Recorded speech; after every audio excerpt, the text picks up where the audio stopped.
Good afternoon, everyone. So before I begin my message, allow me first to express my sincerest gratitude for the opportunity to stand before all of you today. So to our esteemed Schools Division Superintendent, Dr. Joel B. Lopez, and Assistant School Division Superintendent, Dr. Joy D. Madalipay, thank you for your continued leadership and dedication to educational excellence. To the ever-supportive Public School District Supervisor, Dr. Joel Pilotin, and to our committed and passionate teaching and non-teaching staff, headed by Ma'am Rubilin Canalia, Ma'am, thank you for nurturing the minds and hearts of our learners. To the barangay officials headed by the Barangay Captain Roden de Guzman and the active members of the Parent-Teacher Association led by Mrs. Mylene Simeon, thank you for being strong pillars of support to the school community. To our parents, guardians, guests, and most especially to the shining stars of today, our dear graduates. It is an honor to share these special moments with you. It brings me a great joy to be a part of this milestone. And I hope that the words I share today may inspire, encourage, and uplift you as you move forward into the next chapter of your lives. It is truly a blessing and an honor to be here today, especially on such a joyful and meaningful occasion, your graduation day. For those of you who don't know me yet, my name is Sheena Jean Famario Tutar, and I am proud to say that I am a graduate of this very school, the St. Gregory Primary School, na ngayon ay St. Gregory Elementary School. So dahil meron na hanggang grade 6, so kasi kami noon hanggang grade 4 lang yung St. Gregory Primary School. So twice kaming nag-graduate ng elementary. So now, I work as a Teacher 3 at Kabitaugan National High School, Santa Catalina, Ilocos Sur. And every day I walk into my classroom, I carry a little piece of St. Gregory with me. But long before I became a teacher, I was once just like all of you, sitting in those seats, full of dreams, questions, and a lot of curiosity.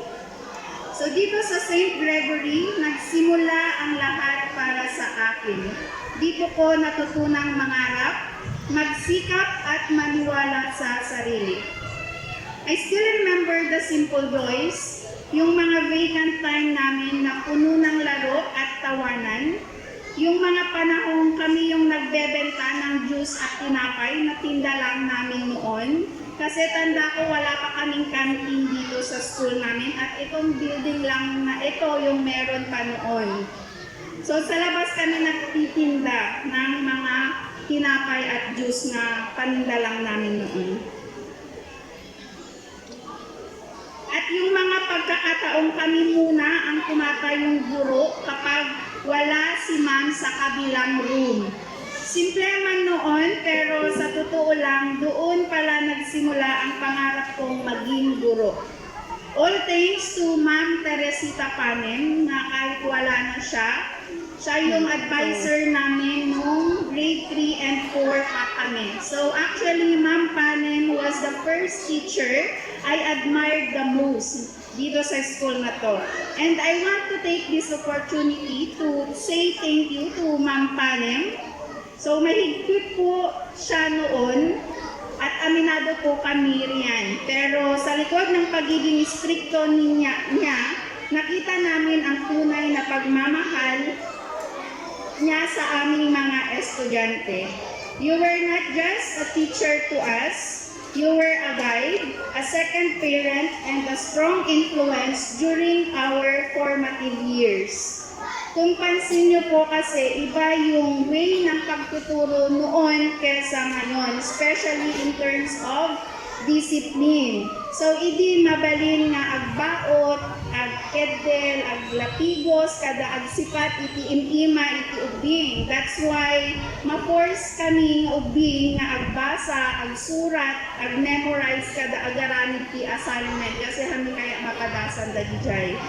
But we are thankful kasi natutunan namin maging disiplinado, marunong makinig at higit sa lahat may respeto sa kapwa at sarili.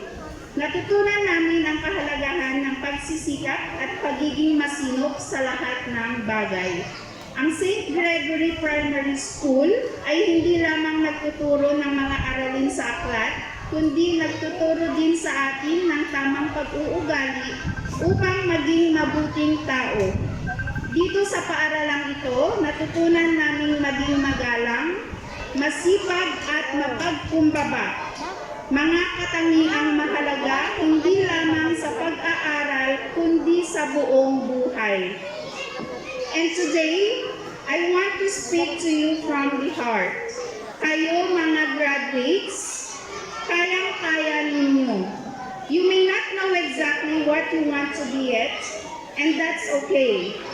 What matters is that you believe in yourself and take each step forward with courage. Life will not always be easy. There will be moments when you feel tired, discouraged, or unsure. Pero tandaan ninyo ito, ang susi sa tagumpay ay hindi katalinuhan lang, kundi ang sipag, tiyaga, at pananampalataya sa sarili. I know that sometimes life can be hard. Some of you may face challenges, or maybe you are going through difficulties at home or in your community. Pero huwag kayong mawalan ng pag-asa. If you want to succeed in life, you have to work hard for it. Pagbutihin ninyo ang inyong pag-aaral at kahit na may mga pagsubok, hindi nyo kailangang mag-isa.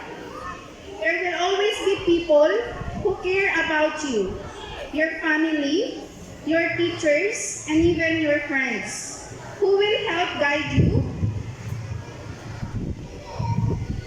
encourage you, and give you strength when you feel weak. Huwag kayong matakot humingi ng tulong at magsikap na maging mas mabuting tao araw-araw. Tulad ko, hindi ako magiging ako ngayon kung hindi dahil sa mga taong tumulong at sumuporta sa akin. Ang pamilya ko, mga magulang, at mga kamag-anak namin. Ang mga magulang namin ay kapwa magsasaka at 5 kaming magkakapatid na nag-aaral. Kung kaya't labis ang aking pasasalamat, lalong-lalo na sa tita at tito namin na sumuporta financially noong kolehiyo ako. To Mr. and Mrs. Arnold and Arlene Laungayan, maraming salamat sa patuloy na pagsuporta sa aming magpipinsan hanggang ngayon. So thank you so much, Tito and Tita. To the graduates, remember, success is not just about achieving your goals. It's about growing through the journey and learning along the way. If you stumble, rise again and move forward. Because ang tagumpay ay hindi laging madali. Ngunit kung magsisikap tayo, tiyak ay darating ang tamang panahon para sa atin. You may fall, but you can always rise again. And when you feel like giving up, I hope you remember this moment, your graduation day, and how far you've already come. Ang pagtatapos na ito ay simula pa lang ng panibagong yugto sa inyong buhay.